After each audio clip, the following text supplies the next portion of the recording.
Hello and welcome. In this presentation, I'll be reflecting on my journey from modules 1 through 7, focusing on how the concepts of sensory awareness, spiritual growth, ecological identity, and personal well-being have shaped my understanding of mindfulness and my connection to the natural world. Before this course, I had not previously given much thought about the concept of sensory awareness beyond what I'd practiced in guided meditations or yoga classes, as a method of slowing down the body, the mind, and focusing your attention. And while those things do ring true for me from this course, I've also learned that sensory awareness is so much more than that. In a way, it is also us acknowledging aloud the use of those body parts, those senses, thus calling on them in a way almost as if through your speech, you're jolting them awake to get in tune, you're digesting what you're experiencing subconsciously and bringing it to the forefront of your mind. It's also nice to just acknowledge their work. And by there, I mean your senses. One has to imagine that in doing so, we're also rewiring our brains to be more mindful and aware of our senses going forward.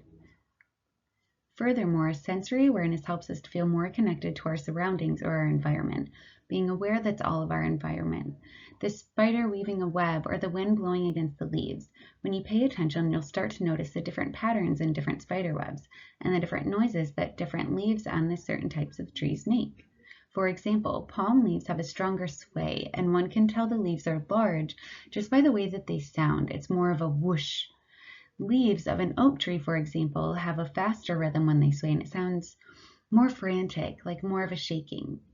Anyway, I feel as if having sensory awareness helps you to build more formative memories with the place you're experiencing, and thus may be a part of the reason that we feel more connected to the space and are ultimately then more inclined to take care of it.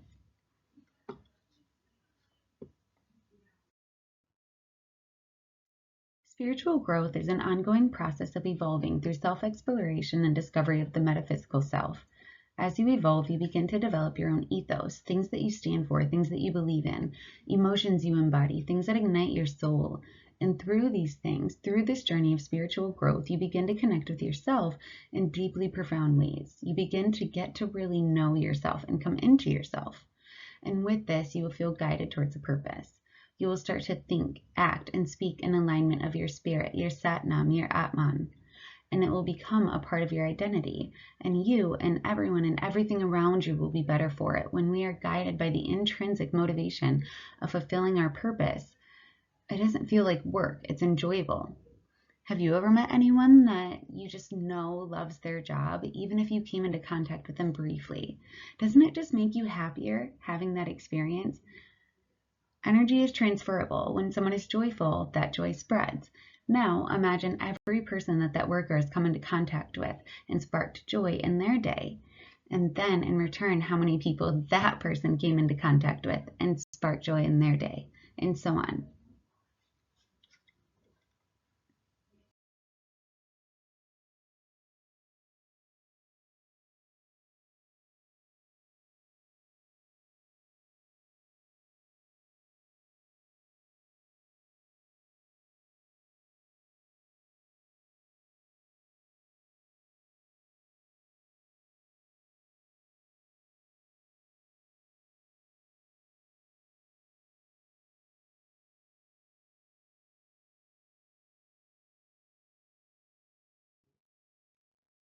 When I was in middle school, I was watching Coach Carter, and one quote of the movie really stuck out to me.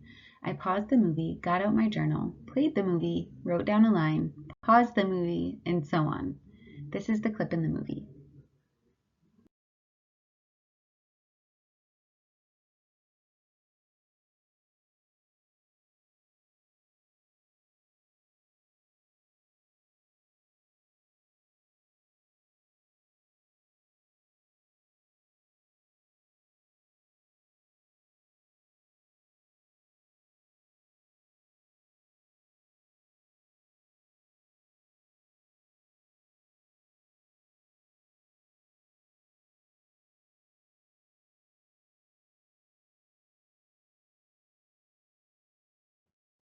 Our deepest fear is not that we are inadequate. Our deepest fear is that we are powerful beyond measure. It is our light, not our darkness, that most frightens us. Your playing small does not serve the world. There is nothing enlightened about shrinking so that other people won't feel secure around you. We were all meant to shine as children do. We were born to manifest the glory of God that is within us. It is not just in some of us, it is in everyone. And as we let our own light shine, we unconsciously give other people permission to do the same. And as we are liberated from our own fear, our presence automatically liberates others. I read this quote so frequently as a child that I can still recite it word for word to this day. It remains one of my favorite quotes. In fact, last year I referenced this quote, and I looked it up to be sure who it was by and that I had all the right words. I realized that it didn't originate from the movie at all. It was by a woman named Marianne Williamson. I know Marianne Williamson, I thought. In fact, I heavily supported her candidacy in running for president. Lo and behold, it was the same Marianne Williamson. At least I'm consistent, I thought.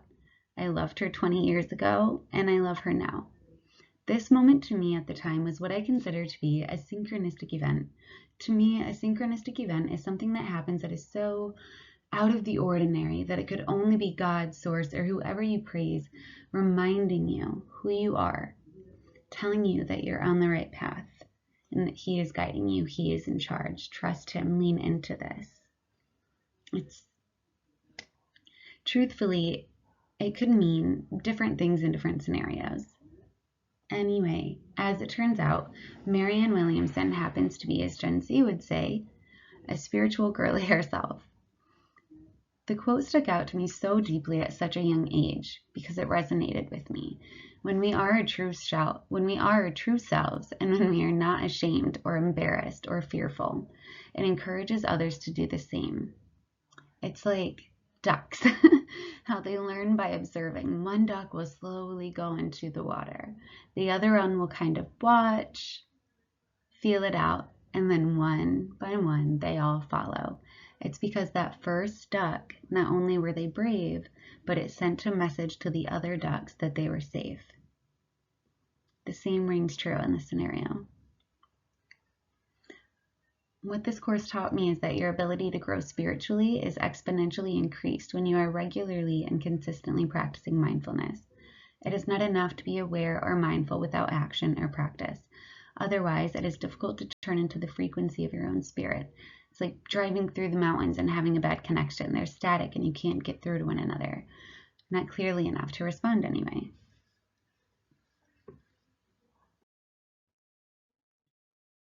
I am incredibly fascinated by the concept of ecological identity, and I am confident that by the end of this course, it will not be the end of my exploration on this topic. Your ecological identity is composed by the significant people, places, and experience you've had with nature that led you to have the current relationship that you do with nature, in very simple terms. Reflecting on my ecological identity through my completion of the Ecological Identity Project, it has been incredibly valuable. Jokingly, I often ask myself, why am I this way? As a reaction to my reaction when I experience wrongdoings to the environment. However, in doing this project, I know exactly why I am the way that I am. Everyone has their own journey in general and with nature, and from infancy till now, it seems as if the very fabric of my being is rooted in nature. My personal well-being is rooted in spiritual alignment, the feeling of being in tune with my higher self and living in harmony with my truth.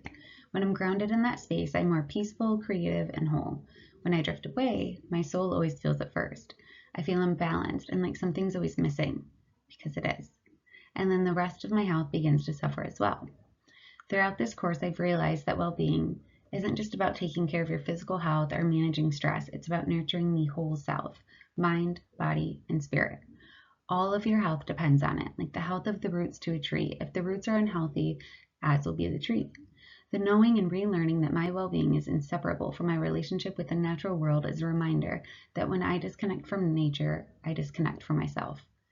Having that realization brought to the forefront of my mind feels like one of those synchronistic events that I mentioned earlier in the presentation. I was meant to take this course when I did, as I did. I needed these reminders and I'm grateful for them.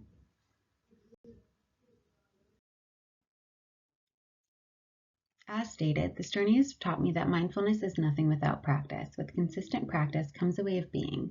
almost like a continuous dialogue between the self, spirit, and nature.